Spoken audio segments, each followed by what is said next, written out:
reactions. When wood is burned, ash is formed. The ash cannot be converted back to wood. Thus, the burning of wood cannot be undone, i.e. is irreversible. In the same way, many chemical reactions are irreversible. However, there are some chemical reactions that can be reversed. The heating of hydrated salt is an example. On heating, blue hydrated copper sulfate crystals release water. Upon adding water, white anhydrous copper sulfate crystals become blue hydrated crystals again. Salts that contain water of crystallization are called hydrated salts. When hydrated salts are heated, the water is given up. Salts that do not contain water of crystallizations are called anhydrous salts.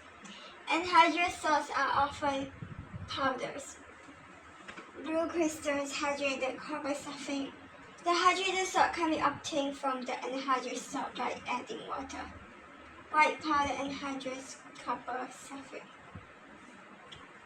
The reactions can proceed in either directions. It's called a reversible reaction. A reversible reaction is one in which the products can be changed back to their original reactants. In the reversible reactions, the forward and backward reactions can take place at the same time. A double arrow sign is used to show a reversible reactions. To avoid confusion, chemists always call the reactions from left to right the forward reactions. The reverse from right to left the backward are reverse reactions. A similar reversible reaction takes place between anhydrous copper chloride blue and water to produce hydrated copper chloride B. This reversible reaction is often used as a test for presence of water. How the reversible reaction reach a state of equilibrium? Solid ammonium chloride decomposes on heating to form ammonia and hydrogen chloride gas. Upon cooling, solid ammonium chloride reforms ammonia plus hydrogen chloride, ammonium chloride, NH3G plus HClG, NH4Cls. Since the reaction is reversible, it should be written as ammonium chloride and then ammonia plus hydrogen chloride, NH4Cls, NH3G plus HClG. Upon heating some solid ammonium chloride in a sterile container, the reactants ammonium chloride will decompose into the products ammonia and hydrogen chloride. What happens to the concentrations of reactants and products if a reversible reaction occurs in a sterile container? It shows the concentration of the reactants decreasing and the concentration of products increasing as the reversible reactions occur. What do you notice about the concentrations of reactants and products after some time? In a sterile container, the concentrations will eventually remain unchanged. At this point, we say the reversible reactions has reached a point of equilibrium. Products, reactants, equilibrium, no change in amount. How can we explain why the concentrations of reactants and products do not change at equilibrium? A chemical equilibrium is known as dynamic equilibrium. To understand dynamic equilibrium, imagine that you are running on a treadmill. You are running in the forward directions and the treads of the treadmill is moving towards you. If your running speed is the same as the speed at which the track is moving, you will appear to remain in the same positions. In a dynamic equilibrium, the rates of the forward movements and the backward movement are equal. Can you see why the concentrations of reactants and products do not change at equilibrium? The rates of both reactions at equilibrium are the same. This means that reactants and products are being used up and made at the same rate till their concentrations do not change. The man is running forward while the treads of the treadmill is moving towards the man. Forward reaction rate, reverse reaction rate, equilibrium, equal rates. A dynamic equilibrium occurs when the concentrations of the reactants and products remain unchanged over time. The forwards and reverse reactions are taking place at the same rate. A dynamic equilibrium occurs only in a closed system where no reactants or products can be lost. What happens to equilibrium when we change the conditions of reactions. When we make changes to the conditions of reactions and equilibrium, such as changing their temperature, pressure, or concentration, the positions of the equilibrium is affected. The equilibrium can shift to make more products by moving in the forward directions, to reform more reactants by moving in the reverse direction.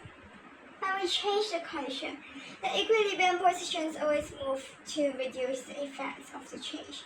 How there is a change in the temperature affect the positions of equilibrium.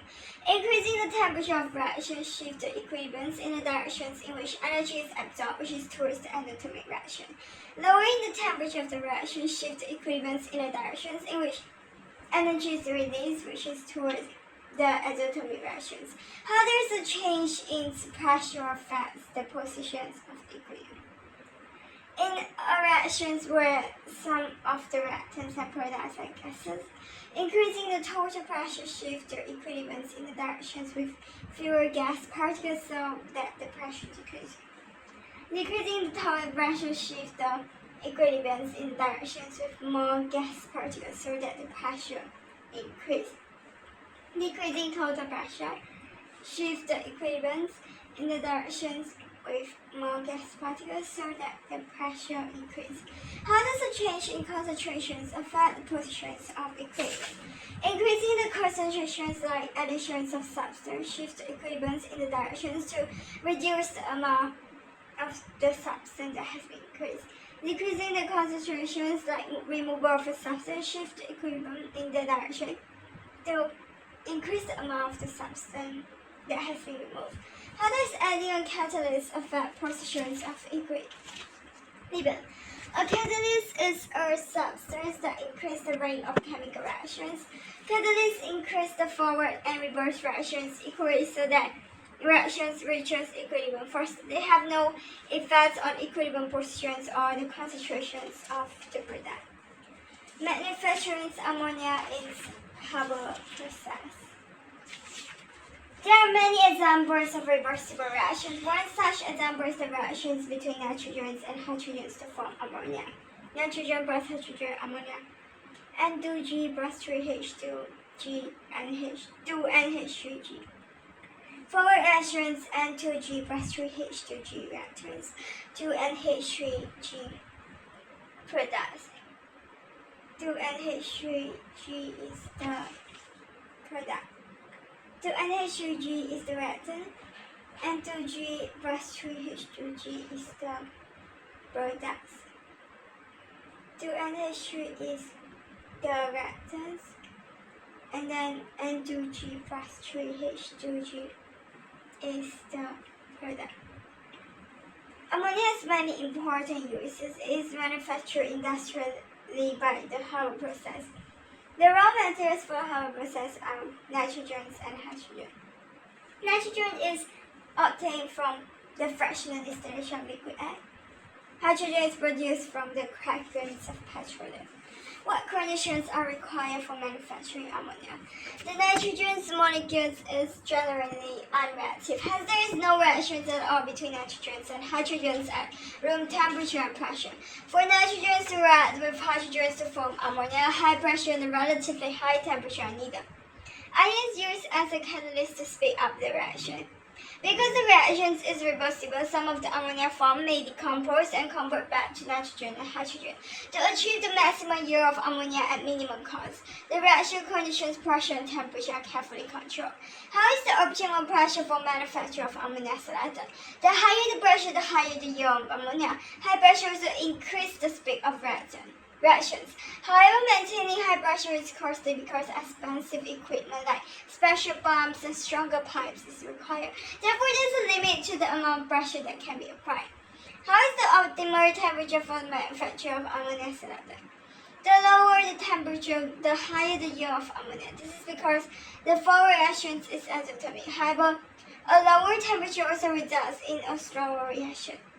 Therefore, a relatively high temperature of 450 degrees is used. Why is a catalyst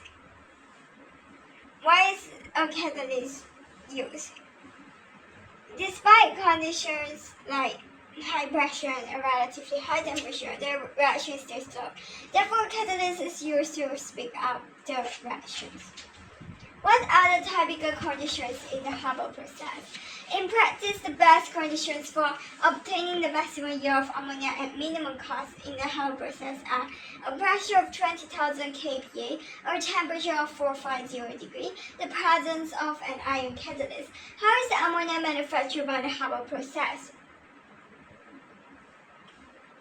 Nitrogen and hydrogen are mixed in the proportions 1 to 3 by volume. The mixture of gas is compressed to 20,000 kPa. The gases are heated to 450 degrees and pass over finely divided iron. Iron acts as a catalyst in the reaction. The reaction is exothermic. Only about 10 to 50% of nitrogen and hydrogen is converted to ammonia. A mixture of ammonia, nitrogen, and hydrogen is obtained. The mixture of gases is cooled. Ammonia gas condensed to form liquid ammonia. Unreacted nitrogen and hydrogen are pumped back into converter for further reactions. Recycle.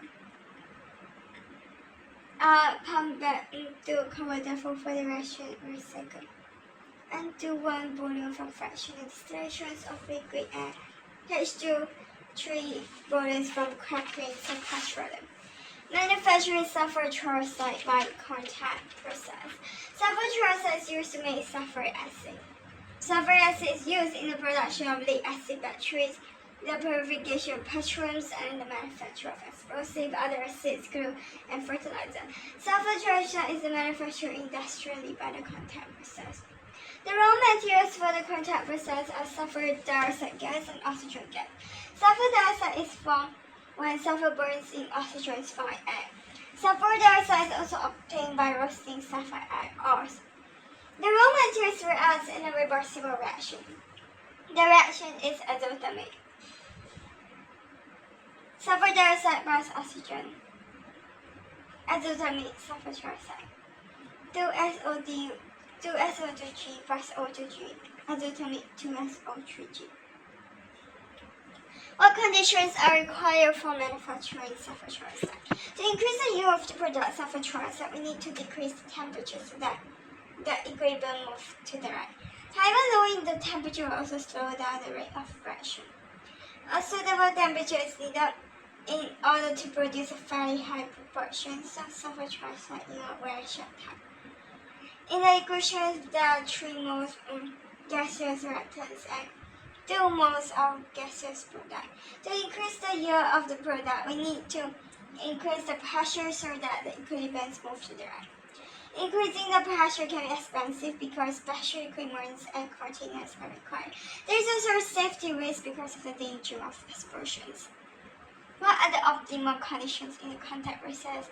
In practice, the best conditions for obtaining the maximum yield of sulfur trioxide at a minimum cost in the contact process are a pressure of 200 kPa or temperature of 450 degrees, the presence of vanadium oxide catalyst.